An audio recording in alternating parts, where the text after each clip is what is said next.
Our story begins in 2006. Mark and I found out we were expecting our first child. And everything for the first half of the pregnancy looked really good. Had the normal nauseousness, very tired. And then about halfway in, we were gonna go for our sonogram. Sonographer came in there and began to look around, and he was stone cold silent. And I knew at that moment something was wrong. Our doctor met with us and sat us down, and the very first thing he said is, your daughter is incompatible with life. And it just was a punch to your gut, my gut. I remember thinking, well, but 30 minutes ago I'm having a girl, and now you're saying she may not live. We left the office and we went into this elevator, and we have tears streaming down our face, and thankfully there was no one else in the elevator, and we just held each other. And I remember Angela looked at me and she said, we're gonna be okay. We're gonna be okay. And Scripture talks about the peace of God that passes all knowledge, all understanding, and I don't know that either one of us can describe it other than feeling this peace that we can't even put into words. We had a scheduled C-section for her on October the 9th in 2006, and I think we had celebrated Mark's birthday on the 5th, the evening of the 5th. And one of the things that I had given him was a birthday card from Aaliyah to him, and I had just written words that I felt that, she would say to him, that she was so glad he was her daddy, and she loved him.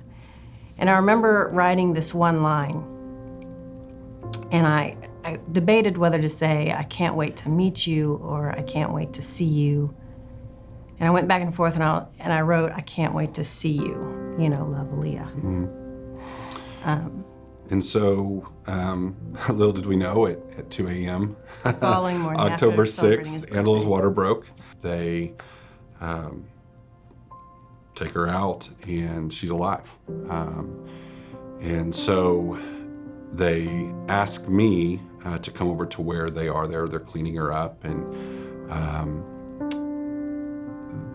in an instant, and I would say it was for 2 or 3 seconds, she opens her eyes and looks at me. And the nurse even said, oh my goodness, she just opened her eyes. They wrapped her up and just said, Mark, take her to your wife so she can see her. And so I sat in a chair right beside Angela and just held her.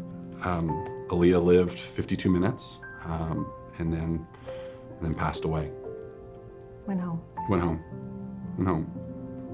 And so it was, I guess it was a week later, and we had her funeral, and